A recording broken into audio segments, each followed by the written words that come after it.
bana tanichi na watumi spread digitalization across every fiber of our economy. Na ehun mpuntu a edeba and the Ghana water revenue akosro uti ufie uti meter light uti ufie uti mitua water bill uti ufie uti mi transact business any time of the day and ne mabunu take advantage of the digitalized world yenyuma online make themselves busy and productive. Now sha not indeed on Mampani and the government have really done well. Into Mampani ko jina hono sebi the way the state is now obefa ye bibia ne ye wo and bibia ye dru no ebia ye jina no and our kan na odi wie no and our start ye po no and I will say during his time as president he will ensure say nia isi ehia bia say odi be na djuma in elections no he will provide for the electoral commission to work and I will charge isi say ono ye referee no ondi ne djuma yie or charge security agency say e was some ma ahobambo no ekosoro na security during and after elections no ekototene and I will charge political parties as the major stakeholders na electoral processes esi muso munya mafamu de nto mampanya sema o kan no eto asomu e de calm aba omanim ama obi ahu se bebia ye gina no your mampania he's in tune with the everyday plight of the Ghanaian. He's in tune with whatever is happening in the country. Now obema yabat one semnesono akototin enti huebe aye koso around the electoral systems and reform no mampani danoatum ese ne penso dear he will make sure elections are run free, transparent and fair. Na ni obe losing access by you gidi eso sha juma Dr. Mamadou Bawumia bo as vice president I will be able to make challenging Omaimu as the best vice president ever we've seen. And then the reforms our deba with taxation, flat import rate, our deba fair pass for Benya Machafa, the new Benya Machafa, the mining sector, Benya Machafa. Now Dr. Mamadou Bawumia is poised for victory and he's poised for the next chapter to deliver on the people. Thank you, my dear. And my baby was so hard, my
Minutes past 10 o'clock and pay Hot Digital Online UK form NEET 100.9 and Equadim Anope.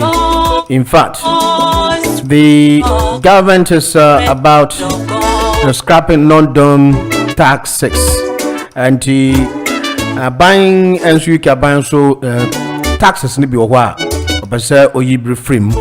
The chancellor is exploring the option of scrapping the tax status enjoyed by people who live in the UK but whose income or whose home for tax purpose is overseas. Non-domiciled people, often referred to as the non-doms, only pay UK tax on money earned in the UK. They do not have to pay any tax to the UK on money made elsewhere. Gisebiana one your business be ewa manonia or tax on non-dom taxes buying so be year for when is the budget and what will happen or what will mean for my money into check Chancellor, Chancellor no Edinburgh some so the non-domicile people, often referred to as the non-doms, only pay UK tax on money earned in the UK. To ha now ye juma ha now we try tax, but oh ye juma baby now tikrom ha untria sa tax and non-dom. Conservative, also including Chancellor Jeremy Hunt, have long defended the non-dom arrangement, saying that they've helped ensure the UK was an attractive place for highly sought after well-off people who chose to also live and work in the UK.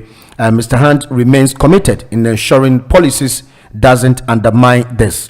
And ahead of the budget next week now on the budget will it be prominent for every individual in the country, will show some signs and wonders. And the Treasury official also is exploring a range of options to either generate more money on tax or reduce tax spending in order to be able to afford tax cuts for millions of people. Scrapping the non-dom regime could generate 3.6 billion for the government, according to research by Warwick University, the London School of Economics, and also most update to statistics from HMR Revenue and Customs, shows that there were about 68,800 non-doms in the UK for the tax year ending 2022.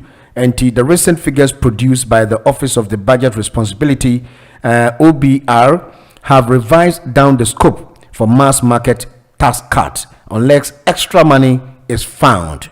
And the government is about to present the year budget in the next week. The Chancellor Jeremy Hunt, and the non-dom tax, there's going to be a tax cut, but more importantly, they will be looking into some taxes in the UK to see whether it's quite astronomical for people which cannot they cannot afford to also pay or file taxes. In the some and so on pay UK abontin. So move on and Chebeko line Sweden Komo and pay Audrey Gadipo.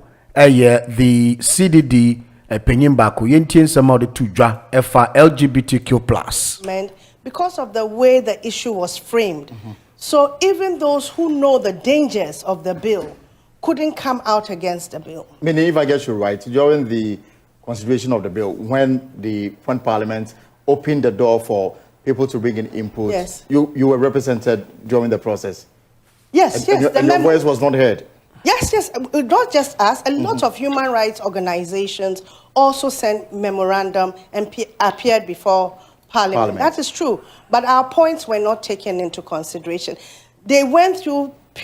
The TUI Live Happy sale is back. Save up to 200... periods where they took out issues that we had raised about the bill, some issues, but the main substance of criminalizing sexual identity remains. Criminalizing speech remains. And that's where the danger is for, let's say, the media. So some say it's likely to reintroduce the criminal libel law. Yes, it's like, imagine that there's a bill, and there's never been any bill tied to criminalizing anything that says even talking about the fact that you have a problem with the issue can land you in jail. That's why it is criminal libel law. And I think it was Honorable Afenyo Markin who made that point. Right. But I think there are enough lawyers in Parliament and they know indeed it is true. So why do you think that they are bent on passing this bill, despite the concerns that you raised, despite the concerns raised by people like the current majority leader? Eventually last Friday had to withdraw all his proposed amendments. Well, he had to withdraw the proposed amendment, not because he didn't believe in them, but because it wasn't going to pass. Okay? So let's be clear. It doesn't mean he's changed his position. He thought that there should be non-custodial sentencing in this instance. It didn't pass. We have our jails full already. And you are going to put somebody in jail for saying, as for me, I identify myself as LGBTQ. I identify myself as a lesbian. You have to ask yourself, what is the crime? Even if you are a foolish person in identifying yourself as such and such an identity, how does it harm you? How does it harm anybody on the street if I choose to identify myself in a particular way? And why should that then land me in prison? So this is purely about upholding the rights of people who may want to identify themselves with this kind of sexual orientation. It is about upholding and respecting the Constitution of Ghana, which says that everybody has a right to a number of things. Being who you are is one, freedom of association is one, freedom of expression is one. And all right, into Audrey Gadipo, one of the professors in Ghana, also lamenting on the issue where the bill was passed and she had issues with it because initially she protested. She was one of the protesters who were also against this particular bill in Parliament. Now, Enoma passes her bill. She said a lot about Sam George, who was the crusader for this particular bill. That has been, but now they're waiting for the assent amendment of the bill from the president. In the end, now it could do president. What the president will see whether the bill should be assented. Now, be also the Sasha say. The Audrey Gadipo has said a lot. Or say Sam George is making a twist and turns in his statement because initially in 2015 he was backing the human rights advocacy for people who rights will be infringed, especially violation of right. When you talk about Article 8 of the European Convention law, people's rights should not be interfered. They have every freedom of expression, freedom of speech, and freedom of association. All comes into unison. Now, Sam George initially said, nobody's rights should be trampled upon. When ex-President Mahama was in power in 2015, he has a friend who was one of the gays, obviously tycoon. I don't know, was very influential, Andrew Solomon. And Ushe Audrey Gadipo, he has said a lot about Sam George making a twist and turn, for all of a sudden changing his stance to make sure he will champion this bill. And on the young line is in command pay on issues on board and pay 0790-844-3338 0208-123-6209. Valentine, my name is Ghana for election where I come, where name means I decided election security, economy, and infrastructure. Security and infrastructure. President Akufo-Addo and MPP are passing because security for a good promo. Almost showing from one uniform camera, a protect across Africa, West Africa, and unfortunately attack you. And so if you are Ghana to stand tall, infrastructure, when some will be no bit to match this government and economy so a 50-50. More money to an SCV. Now, so when I and son to meet 2.5 automatic passing, MPP will still break the 8. Me no can say awaso aban promises or mass school for tablet and no me dey sua there Dr. Muhammadu Bawumia be kan me no ka think April na so bushafo so aban adinka ache 868 tablets ewo awaso sefi awaso STEM school aban adinka ache 868 or dey amomo agusu a wo cheko na Valentine mi wie no Emmanuel Macron ke kan sem bi say or the soldier for Ukraine and Russia akoko na emisen ref here mekano 1812 Napoleon Bonaparte our French for mama a leader attacking Moscow na Moscow Russia etu omo friend say chemical eguomo French for soldier for so about 600,000 French army and Wugu Moscow Abonten. And the Papa no say Onima Americano Russians are dangerous. No money makes a mistake. Now yeah, a direct confrontation will end up nuclear war. Based on my money for come back and then you say nuclear no crown and Timianto, a Korea man as on the top of and Timianto. And I miss answer the young cost Skype 1 hour 3. Mr. Valentine. Yes. Good morning, sir. Morning, Marcus. Let's say. Yeah, me patch on Boko, Matabella, no Panchan, come out, Anti-Rose. Francis New Crossgate, your child of Pioneer Tiafunya, Valentine Catcher and Anabita, say, oh, got the command. So, you know, all governments all over the world, because of incidents that happen in the global society, it's to shake room ha. With the Asama, Jeremy Hunter, Becca, a desperado for a friend, one back hang out to power, one by the way to a weapon. With the Asama and Mr. Macron, Macron, I saw a they are 2 about the 24. I think, you know, Ocean America, Joe Biden, or one call to about Michigan 2 days ago. One don't do over as a here. There's a we need, but in the whole the history of America, no. Obienu was so equipment we do have about America about to go governments all over the world they're desperate. All to be found and if I be a can't say more a rhetoric then they may have the who group mono. Ever support on the Akas or Yemi, and I'm to meet a Kakumato. I Ghana. May my Ghana for LGBTQ as a one. I got the Abajatum. Obronibi to be fat and they say who my Ghana, but I can't say, Yanting a culture and you want me to. Yes, you are culture, I don't know. Your backroom is Valentine, no room, Maya sent to Chrono the Editor. Yes, to be cassette. Some of the Africans into the African and your man backroom have a track room. Yeah. We are a better Sabbath here. Into Robia can I come and do a moment to be and then and yet to know normal beings they would try and not. They are so. And nobody no be a Ruba and Yajuma into Bia can I come and do a Ghana 40 and pet. So Ghana now be a salad, fashion corner. And family influence here said you had the assistant schools with her. And the Juma was on Kana Casamiti, our manager, the Wakonia and Yajuma. Now, Valentine.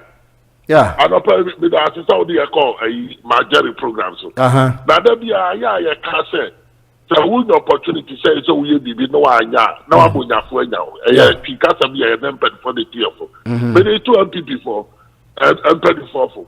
What is our way of Kasama NDC or your friend saying, your majority programs? You know, you can't say, well, my friend is saying, we said another state of nation and you want to be corruption, want to be corruption, and them that, already used to say, one opportunity. So, more canvas and rhetoric is about to be your political talk there. Are you okay? But the one who say, want to be on your no another, no examples, that's 14. Instead of saying, attorney general, or pushing assembly, I know that no contract parliament and not to say, or one more, because we found money. I knew that in no contract. Marcus, the part of the okay. It's a politician, you know. So that you also a MPP needs to buy, or back at across the say, and 300 million police and then be a so much. I didn't know about Omania when you market. Now we can say, oh, about 300 million. I won't you know anything. Okay. Yeah, put to the 2 years. Bye. Yo, Marcus Susudiano. Hello. Hello, Father. Good morning, opinion. Morning, Kwame. Yes, say. About that, more chat here for you. Yeah. And I'm not paid here. Let me say to you for. Yeah. BT say hope see adoye in the rural prayer lots of road Germany or idea or a dom a brand or two the ex-wife who no you might be bring MPP we share near more in the grounds if you cross say well bruni cross me by if you near my but a mistake no quite say what they say well bruni man and I do and no one who can't be no there before me the but Wababe council me pray say Baumia the GDSN highest to be percentage election Benjamin Pia 39 be our hope. But Jumala and Sudia is a tricky crowd, but Allah one year no. 1 year no campaigning more, so they may be MPP votes than more because at the moment and also selling because Baumia the definitely win but was standing for chance because we need the MPP beating my about me and this time around tonight. Next year, you'll mess up compromise on my number because only be due money 2028 for sure. And I used to Canada, Japan, so impact now make here no. Kasabi brave my man for who said, yeah, what can you no Korea no quaffo. The why you trouble here that in a man for so much because you are telling the truth inside the government. Okay. It's your best machine when you need it because you know I just saw you need much sana drum and perfume and I'm also so bit about me a chair or make sense to Ghanaians or better send credibility. It's also so on channel. Now when you know who crana the corner and Tom Koswa said a bear or position now or bit me as relevant kakra. Okay. And now so and I look at it the moment you're very careful. When you make the cars and these are bra or UPS no. Now was in Ghana. What did you catch me? Your friends, Lee Beckham said, no, took alone too quiet because that blame game now about me. I could play and play say, yeah, was shifted at the Ashen and Ando, and Panado, Parliament was we to blame him. It's about me, and you'll be also more prepared drama, but any Juma because Constitution say the Juma also headed by the government is economy no on a manage too. Okay. Yes, I thought to be Ghana police. Va, what them get see and now Machia Waka Road. Then you see. Like to Kumasi. Then you see. There was a new bus, mini buses be about a year. Jumaya say Ford type, but a Korea cars, Japan, you know. Now Ghana they say because a trotro. I say mini bus, 7 seaters say. A robbery. Na cost operational approach here. But what me am do to me rescue because inside that no question Nigeria in no communication of that. But it said clear for now. It's no for because security as everywhere they have a chrono dear drone. We need option bia says sika ko ditin ko for abansa airport nearby about in the government has a land that buy so many bungalows. Not sometimes no I buy because be an S7 putting now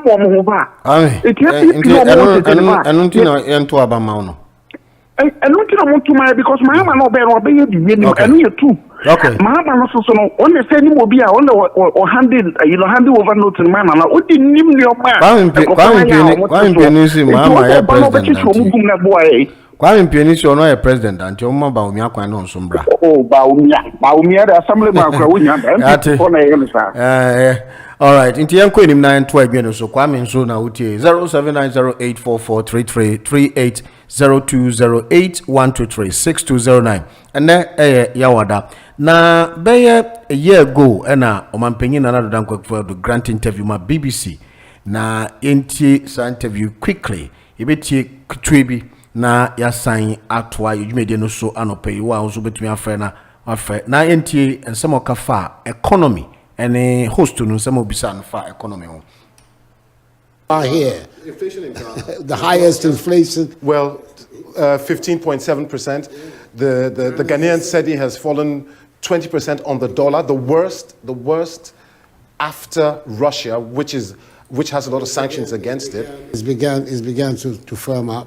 It has begun to firm up, and we're seeing the cedi systematically appreciating against the dollar. People still can't employ. I was just reading today. People in the hospitality industry that you're pushing so hard. Having to lay their staff off. We've got taxi driver unions threatening strikes because of spiraling fuel costs. I mean, it doesn't look like a place that I want to go and put my money. Where will you put your money in the world today?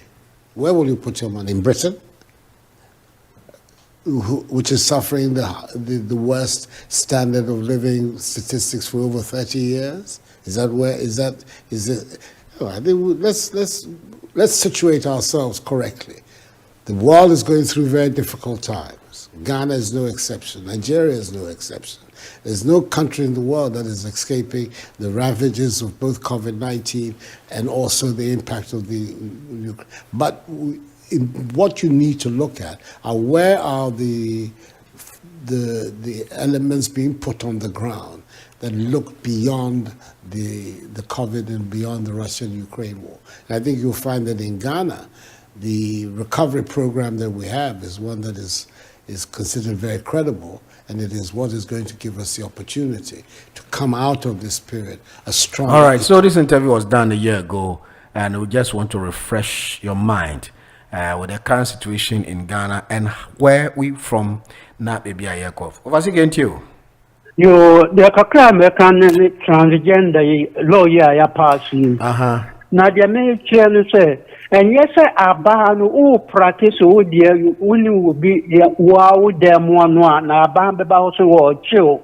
Nehemum dia bani muniso prevent say ukoye advertisement and also open office or persuading the children to become transgender. Okay. And no idea here and yes individual no we are there no ubetimi ababecho because we be who are transgender and we as a country be any ubetimi prevent it. Okay. Nature making nature and man ko yes now the say we have to discourage this one be office and now say about more the television so among and maybe the government is right to prevent people doing that. Okay. And I feel so a year after year says one more can say Sabio any people one may lose election in your name.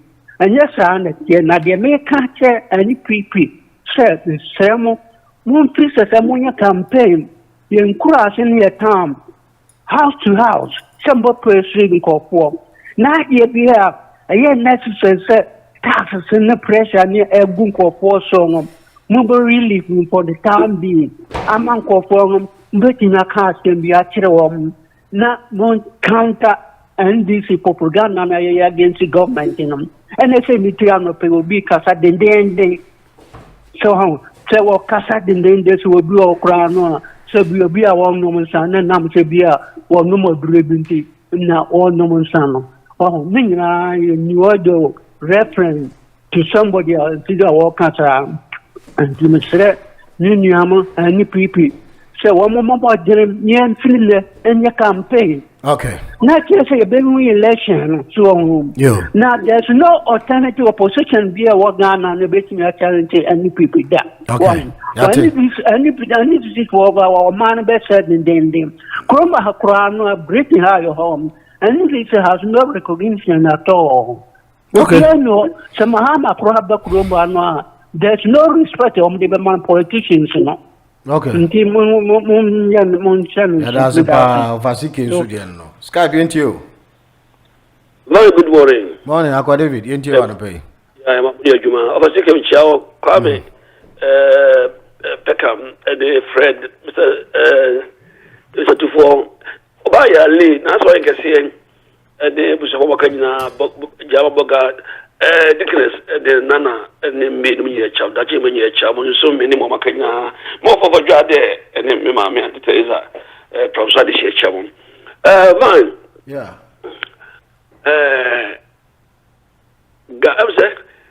Ghanaian, Canadian born Ghanaian, young lady be. Yado Casimbi.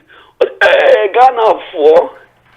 I was also somewhere, and this is 4. And this is for anybody who ya. So what is that to pay ya? And Ghana for you to know Ubu to quay. The bear in Ghana for a year to quay. Anybody who and this is for why a swam of a book, Romano more. I wish Romano more, and this is for one which is as we are. And here now, what do you saying? Why I saw book Romano, and this is for a small book Romano. And what do you saying? I want your way. Yeah, come on, wait here. With the doctors, necessary any Nipa Kesa Ubutu Kwakosada Arabia all over the world. Yeah. So that's all be 10,000, 15,000 pounds at the bet you can say. Send back one will be the one said, and you ma, you become my bayano. You can see in Ghana yet that. No possibly, you may be required. You can see in Ghana, Obino. Okay. Ghana say you to you baro me can say you can say you show one any power when you bring up Pejuma power to heavy. So Kutuabi and Pejuma, Ejuma Ghana papa or Benua bottom one thing. Now, me say, Nipa be one more obey to me, as so depending that's what we be Mobia, Jumayan, Amana Bruce. No, it is baby other. Okay. Omunya don't get cano. The Domocan no, I nada be no data go for now. The public show MPP form. Munya Madri said, Mobit me BT and this is for our propaganda. If it's a Omni Bio, also more book mine, more show man, so scarcity Viatino, but possibly I know I could do and 20 could do as a bank. Any power, what if you know, also be the Atra, overcome 79, the bitumen, don't kill yourself. Okay. That's why. Yeah, that's it. Aqua David, don't shoot the hello. Yeah, I do. Yeah, Kwame, I say. I'm here to me chair and say na me chair Madam Ella and say me chair na che. Yo, ojo so. Na me chair me ni anu nyina. Akwade de ye ba wase eno o futu epa. It's true say on the context of propaganda no, there's no way MPP will be tini then shine NDC no. They are nan say na almost sound mo say the abosma ko say a propaganda secretary na Hong Kong ba no mo nyina o masisa. It's a known fact to every Ghanaian what the Ghana politics is. Now, and Madam Francis, Mammy, no, and Ramsel by and a question I'm a Tomano ambiguously, and I obey my answer.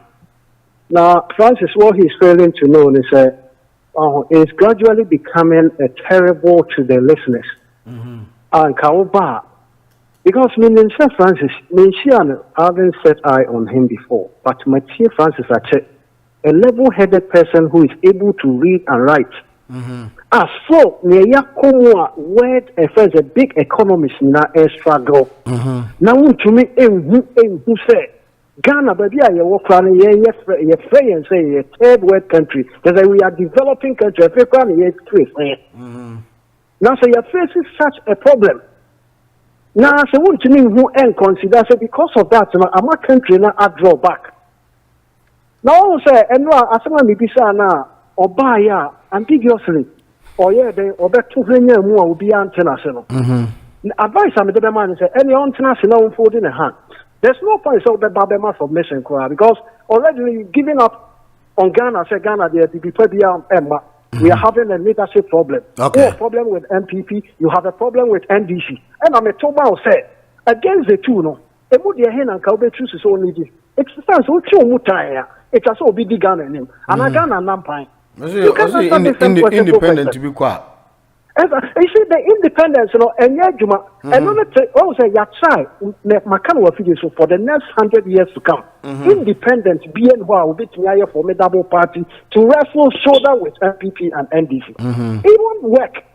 And you know, and Yadia, Ubet me, I be at Tessa. And again, Mammy Free Hona member, a friend saying. LGBTQ plus. LGBTQ plus. One, you know my son, but I can't stand the hypocrisy. Echoes of Ghana, and apparently, Reverend Opune Frempong. These are people who be sound who say, "Enti and for say one penny for this year," and they better. What the generation of Bob on a baby or Kayam who create Jimmy? I am a penny. And then it's or sent to not just say, yeah, I said, yeah, child, one penny hand behind him. Such and such parliament are passing. Yes, so what the majority leader was saying, who the sense in it already we have a friend say, you jailer, are you fool? Now, if you also research on my union and say, you jail honor, and I say, a friend say, baby, a prison honor, I am also a practice. Only Mammy, I can say, Sam George. You should be no more yet. Once I did some George, a bit in your can say, you understand. And a friend say, Mama, can someone can. If we are to play back, I think, who will be the answer? Nobody is against the bill. Say, Ghana, you're a quarter. Make comment. Just you cannot convince me, say, if we are sitting in Yamia and afraid as a quadrant, say, or no, almost I just, I mean, who do one answer the enemy? But baby, I have the Bruno.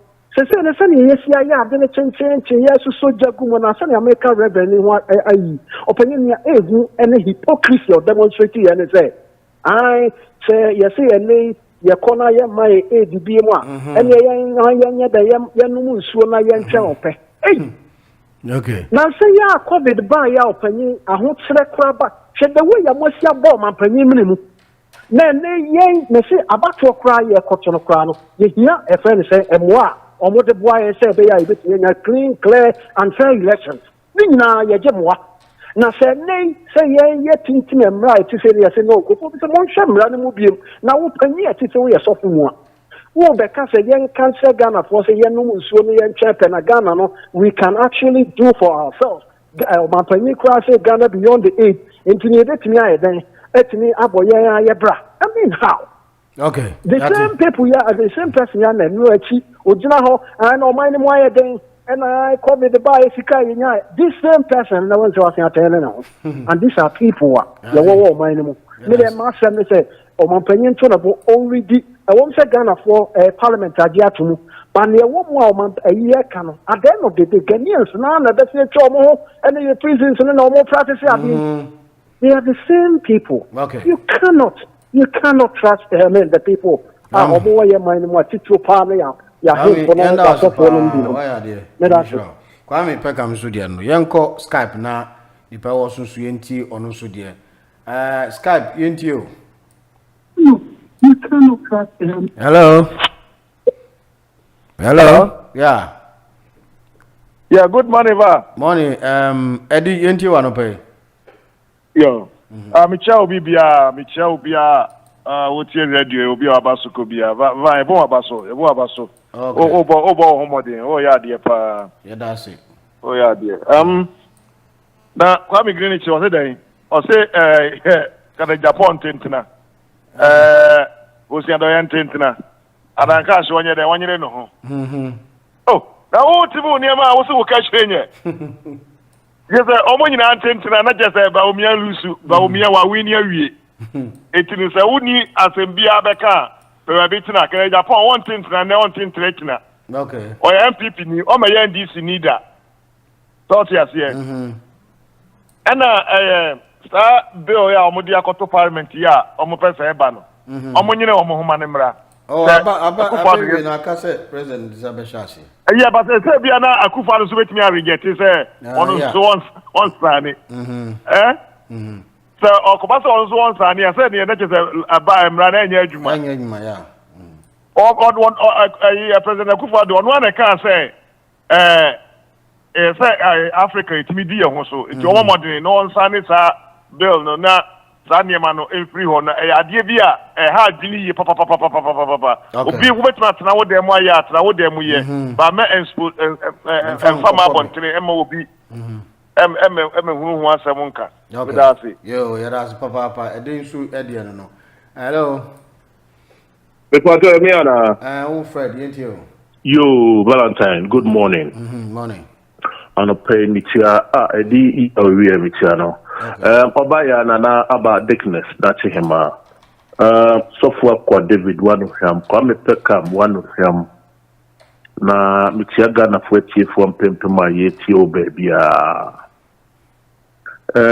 first of all to Kwame Pekam no the edika say onje na home na yenia Francis no obi ni mbebia ni kina brewo hypocrisy and obe play say ya na watoto mahama se kakra wo baby na ofa kokomu a hono to na badefa ye nyina ye nim enti no ma obi a ka na ho ne Francis biom okay anope na akwabi ne Kwame amo kasa officer friend ono ne friend na agbasi lotu no ana yeah yo so hu sa NDC for when mo hu baby aya na nipa mpese obeto afa no if you live in a glass house, you don't throw stones. Kesa nano o mampanyini akodwina parliament. You can say state of the nation address. Yeah, etc. Na obo wakaka. Na NDC ni bia komana no so too much alcohol. Hey. Alcohol yesu yenim say owura mahama ne kura flash ya onum alcohol yi de koyode kikansa yi yam pastia beboso Kwame amo ebusa na question bia o say sie ni se ne awi fo omo hyede ya na nkrofo we no omo pese won be respect wo ho kakra bi wo ho because one candidate no wo ho no why no who feel poto afa be bia dada na Ghana for ya to yebo ene ye mpese ye be kasa ho okay wo dede na omo ye say won try say won be uhro ne ho no won uhro kra emfi efise ewiase nyina enim se de onipa no etie edefa enti no ya won ba won tu won ho fo na central for no so no Yeah, sometimes rather why you're useless, dodo. Said you. Wow, Kwame, a moma guy, chance more cancer me we no. Well, to be a man and retrieve words, no. And a man acquire more cafe, yo, and a fan, and Onyan baby, a coy. Okay. As some no credit say, NDC by MPP are buying Eguso, and yet a Jumapa, and Kwame, a day pictures this name, no share. Road beer a free Kumasunumni adia de ko northern region Bokunumni adia say also the thickness of asphalt. Yeah, abenyi etunu wonsi ho. Yo edekro. Yeah. Ghana phone to ombo. All right. Momo who kwan e man krofo we no mo kan che omo say. Won yare I free. Na won akoto na yi a wo si wiase ayedin yi. Who koto aba mo bia ma aba betwa free education mu na what your school fees a pay a hotre ho so na wo atowa na yati yada say hey omu nimu yo omu ntumi nye entima mo ntie won numdwe hunu kwa e no mo ye de kire Ghana fo no. All right, yada say be Fred nso de no. Hello. Oh, hello, good morning. Valentine. Yeah, Joe, yentio. Oh, good morning. I'm Pachong to say. No, yeah, pa. Okay. You me who pa. Michelle Hinkese na say. Okay. Dr. Obaya. Okay. Fred or Kasakwe or a Dachi Hima our Ghana. I'm sorry, or Bird Mapa, Michiano Pa, and a group secretary because of Funya. Let me sound with you. Valentine. Me Pacho, me Pasau yet, Mammy, Union Prince, the number, Prince, and no Oba radio. My Lucian, I check me. Just be a bisa. But I don't know crime in Tin and Ghana. Me believe you say a gentleman or a new crossing. I'm saying or no because on the casa are different. On no cabra for no cabra for yeah no so a munya papa. I saw a slow kakra. Okay. And yeah, Francis no me feel say also you name so NDC. It doesn't matter so also no a Ghanaian integer or right. Yo because just say and some more cano upon all a year allegations say you know untimi a friend say proof be my okay and now my second issue here your friend say young crow for your more peace FM now starting one a banking consultant be your friend Mr. Tufo and I be Dr. Tufo etua hene what say from 2012 to 2016 na Ghana export 2 million tons of cocoa and I say cocoa okay at the Barbon Amanone ama your friend say mami bi amakwafo it me share papa ama sabi odi ntro I want me and challenge no ama okay go mu sa ama no can be afa honorable Uforiata oh okay wa making mention of COVID in Russia Ukraine war one can be omuja no ma oka sa okay and run so almost interview no afa o man pani nation's address no Emma oba no o senka na o senka o man pani be apologize to Ghanaians abroad no buy no correcting who say from 2012 to 2016 700 and is it 700,000 and metric tons and export to be correcting who yeah and so I don't apologize and Ghanaians said your kind and correct okay but our president said I didn't know why I apologize. That is no munyai. And I make third issue here, Pacho. Okay, as my church, but a year can Fred, I can say I go to Nuchu. I go to Nuchu. Which I say, as someone can, now you're very, very bad. But when you are here, said you want to grab. And so also correcting. But me person, one can be by minimum said propaganda no be first pass sabi na president to cry sabi or no movie no I was say I'm taking on and also I'm taking statement one bo be edinti no or no can statement but one bo be edin So I say, sabi, omo tree no dear, omo nom alcohol. What you say? But say, president so I can say, one of the alcohol, he doesn't take alcohol. So what you say? What you know? Okay, just a one son or can what you would do as an opera such. Me patron, son, no, oversee a crab a kai, and a credit to the betos. Okay. What you say? Kaka mecano. All right, Joe, Yanko, line 2. Hello. Hello, good morning, Valentine. Yes, that's our command into you. Oh, okay. Where am I? Obaya. Yeah. Yeah, Van, we are the same. Guy, I know, Casa, and Opay, a Casaba, media, throw, Agbashinu. Yeah. And if somebody also respond the same, say, will be a confor and be this type of Casa, boy. And then they catch on, say. Categorically, for your true for me. I can't person be giant for your catch on, say, Sakasa, we have fun to Abba, your catch on. They don't want to mean him, say, frustration, say, damn. No, man. One say, when I get come home, you will no kuye. Hey, I catch on because we can't try. And Robin and the Panetra, besides all to Minka. What do you say? And you mean to your mercy, honestly speaking, meaning I don't understand them because Sansom we have found quite bad. No, but the devil MPP guy back could be asked how do we see who could buy or they say SPS. Korea Abino. The Obaya register no was a Tanyama we no more what a issue based. What do you say? Okay. And none of what they know for the can they tackle Omo because and yet any power we Omo Bermuda.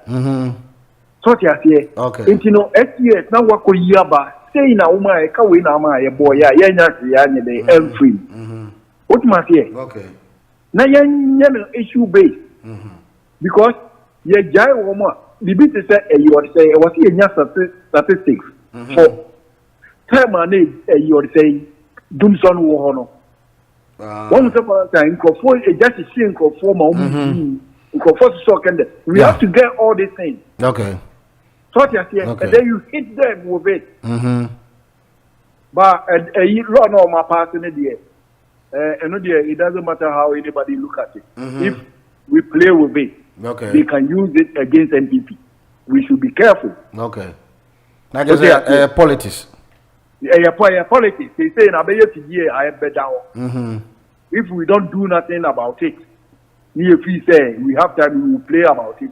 They're going to use it close to the election. Say one will say a Drew baby, a woman a cast as them way as they try to defend the thing, and they're going to use it. Say even sometimes say it's bound to happen. Into many farming, and yes, about Ghana for you can't trust them. The people say they want that's what they want. Okay. So they voted for the people to go to parliament. So if the parliamentarians have passed the law. And if they are passing the law, that one, a certain law or a certain thing, we say, oh, they represent Ghanaians. Yeah, that's right. That's so right. Why in the same vein, the same people have voted for something, by then you are going to say we can't trust Ghanaians. Okay, so President should assent his signature. Endorse it. Because Valentine, may catch your Enroa program. Wouldn't say Ethiopia. Check Ethiopia. That if they own that much in IMF or anywhere, even any project is internal. Okay. What you say? They don't go to IMF and things like that. And why are we going to think that always somebody have to come and help us? And these are not people who want to get you out of your situation. They will set you a trap. And we have seen it over and over again. Okay. They laugh with us and everything. But when you listen to them, we come out of but somebody said, the woman was saying, Sam George stance that he took, when ex-president Mama was in power, he was saying, it is their right. You cannot infringe on the persons who are into this act, okay. So now that he has made a U-turn to champion this thing, is politics. That's what the woman is saying. Gadipo. Yes, one of the advocates. If that's the case, we should be careful because they're going to use it against us. Okay, thank you very much. If you pass it and just do it. All right, nti sasa kromanso aginchano. Yadasi pa. Yenko Skype na yenko other line. Hello, Skype. Yeah, hello Van. Good morning. Morning, Pajwani. Charles Kalani. Oh, Charles, na me too nkache. Uko shey. Oh, me o UK na ja. Busy. Wa wadi tie ye Okay. Charles ya na mse. Oh yeah, presidential bid nya dey na Matiase. Oh, Van. Yes. Van Pachose. Me see ya na why busy bi ana wenya you be say nipa bi ye yo mutini ade anti Matiase. Sanity. Okay. If you want to say MIT the umba no pantem sana. It which radio no but it mean Sure. Sure. Na Van ni ye da wase ne adwuma pa wo bo edema o man Ghana. Yo, nyame sha. Adwuma ya wo ye nyina yi. Umi se adwuma no na wo so wo ye de. Nenso no da wakoma so nti no watwisi se eno na wo be ye.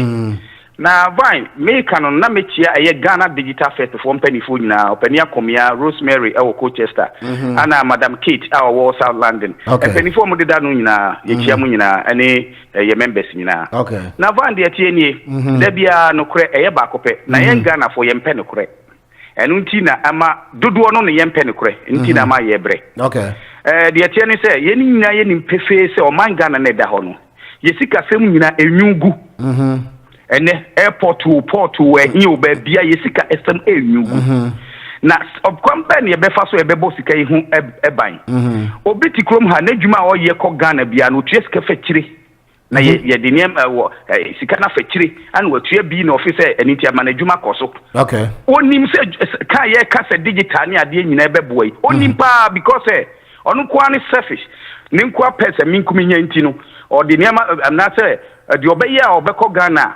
bia sika no be fencha onu mu be yi na Ghana fo abre ana odwi hu de ye kan nyina ne se aban bia obeba ABCDE biara won fa digital nyadwuma na van ya fa digital nyadwuma yes o man ne de bia de betie se ya na betie akosi se ye nana no nyina beba efri se o man ne da ho no untimi nya o man wo bra musika sembe yeti se 85% ekonkofo butom na be yipe ene ba wo butom enye that's right asese ye fa kwan bi so ye betimi agege dodo akoyen ye butom danse bo akro no de bi be obabi ene wo be den ya ba utimi dodo a ne be boawo na medima no si no na meka kosi so se ye mpani form nancy form ohun se matise ye si digital be ye card a oto a na odi aka anantisa tap and go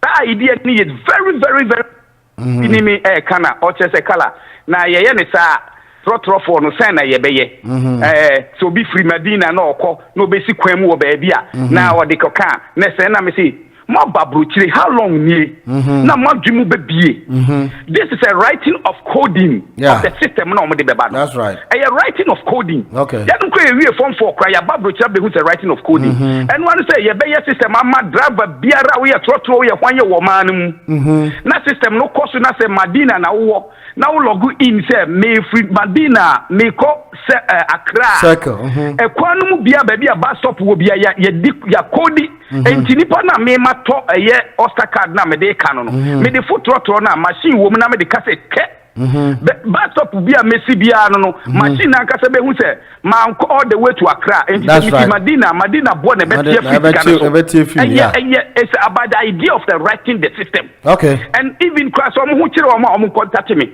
me am for ye adwuma from America from India to Malaysia I write coding enti no good na no na be ma aban so anya sika na aban ye ne sa no no akasa de ne bus so gum kakra because UK ha no enti o mo sika ne say sika no nyina obde ma ye nyina san ko bus no na sika na sa ko mo mo timi anya bi de aboa nipa enti no ye be ne kakra ye beduru ho Chaskala nso de no ba ya enti o na enko good morning ma'am morning oba enti o yo me chat phone na mi ade me ti kwa me pekam from Uncle John ye me na want to be afatene and on kase na me nya nkwada me nya na ya kama bum na me remfi na medical so na ma no pay kakra me kame on the NDC ni bi be kan say o kale de ko enya 30 something percent, 37%. Yeah. Into no one yellow no ho na on channel ho okay. Yeah, diabolic you know voice no. There's do mu bompire and so mu do mu nim die any again a dibu mindset that your mama kai to any credibility no. Into time bia MPP mo ntete no mo famfa ho emedia konya. Na wo de fa wo bebi akonya no kula na wo bu mani ya tani nka yen na ye Ghana fo enti nka ha gele okay na wo be bu mani ya da de nya be ma san ko ma me jo so pa wo kan sem bi wo se ya yan hiti ho mo SDS no nya be ma me list no da bia me ka sa blog better man top from oda police fo do mu betina parliament say MPP for na si wo mu ma STS edan no emaso and MPP for say yes ye do ye bu aban ye kura ban sikem budget ye nsem na eba mu jojo a police for da wo mu e ko jojo ahemfo da wo mu western region do mu betina parliament some of them are 10%. Western me will be power Western region and your mama baho. No, you are in it. No man, I could not answer. I am my who say, Papa, we told you Musam lie to tune to Magu so bet not parliament. Do your police for Mumu bet not parliament. Say MPP for them per se, STS Dino, and Maso. Nagana Yaboka $350 million. As I any part we munya kwan beka dealer them say who is say ya boka $100 million, 100,000 or the same dollar. 12. Almost the same. 12. Almost $400 million. 12 million. 12. Okay, thank you.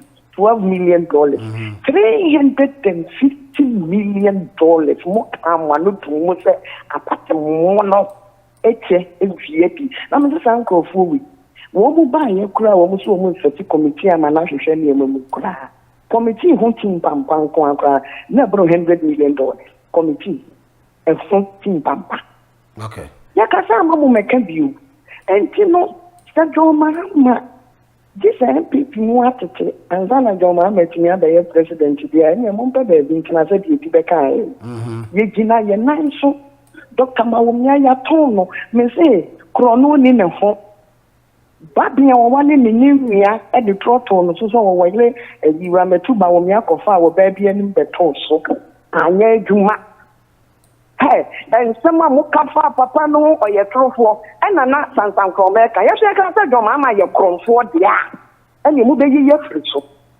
e trofo na evidence bia ni ho en so magality ho jobi e gai na manaka radio stations na wo jobi e ja wo mu ka but wo ka se jo ma via ye boxsite atemi nua de a ene wa bomusuo jo ma SCS Korea due oni de krono na da ho e de pipetin wa bomusuo jo ma eyi wo de say bebrebe mintimi mu boti ti that's suba a wo de o man ni sika ene ade de ene wa bo no evidence da ho.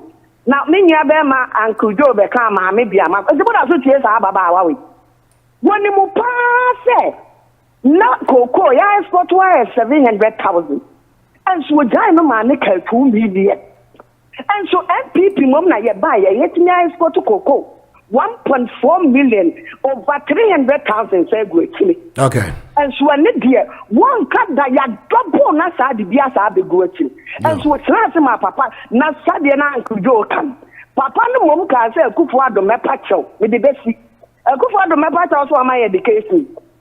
Kufuado Mepacho na MPP for no more can one more Munumaguya. Ya no more radio stations, no. Obi anu mu rane the best. Obi anu mu rane 24 hours no. Ye lay the break off about 10-8 near to because you do mu electricity bill. But one to me no matter to full as power one way generator. And some transfer no crowd here. I know to see what jobi man ko. Hello. Hello, yeah, one I can say. Kojo, good morning. Morning, Kojo. Your monitor. Yeah, politics now you play with Ghana and your crowd. When time be do a back for sure. Not any idea a wound here. Personal attack. Yeah. Oh. And this is what that thing and another no we were coding so on okay, and to me, in fact, so yes, sir. Need say you book on my yeah. No. Oh, by the idea. If you are back now, come on, so it is a more good that. You know, so one who power.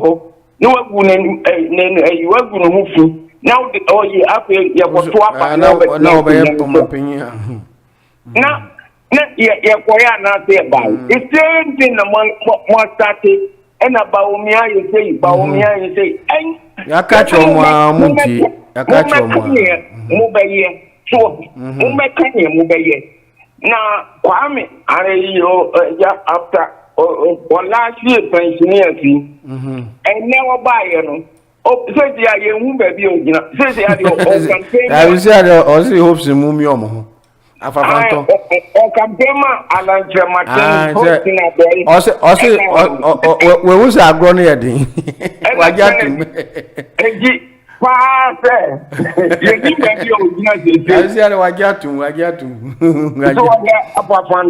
so yeah, and I for your and I for your ever last colleague. All right, every into every you Valentine, Mamin Chow, Namitia. And you know more. Why have a cancer? Na. I'm running to 2 minutes. Why? I feel so 6 matches. So, Nanado the Bani region. That just say, will be out of retirement. Yeah. This you is you feel you know. I feel yeah they call Eastern region. Okay. And that's the case be called Supreme Court against Euro Canada Japan. Okay. But Supreme Court through case have to be okay. Describe Ghana as or a criminal or a extortionist and not say terrorist journalism. Near you know the first make and one. Okay. My last issue about education watch. I'm do assembly beto about things there. 2017 ABC and Ghana for benefiting from free SHS 5.7 million. Yeah. You see me who dream 5.7 million. Okay. Now only part that's near would the sunye so enye ebo and would so. Okay. Na say Ghana a nipa 5.7 million are benefiting from such policy. No one continue in feeling or trick. Now for policy better abonching and another boat can hear some more kicker. But when you see Mupi, I can say, yeah, time in the yeah, time in tea. Yes, cause Oba best to us what you mukina. You be so from Mahama, also the Oba be review. The review will mean. If I say you review it to improve it, or you review it to reduce or even abolish it. If in Yakata Ghana, for instance, Onipano, Sabuano, no, Kawa, on feeding central, and someone to Mahamaki for free SHS on it. Meaning, that's all ball because so 2 billion, that's often considered free SHS in man. Ghana for my home and how not also the Bahaco, yes, slave queens in the idea. It's up to you because you have to on education, you know, and it's the only way that we can use to bridge the gap between the rich and the poor. That's Papa. And Chena, Sister Mary Ohande, Onona Bijane Muama Sofo, a champon, Auntie Mary, a bedroom, and Chambertinenka, or the Yam7 Beba, Yen wrap up na Yama Sister Mary and Sofa, Yam7 Numbra, and Opay.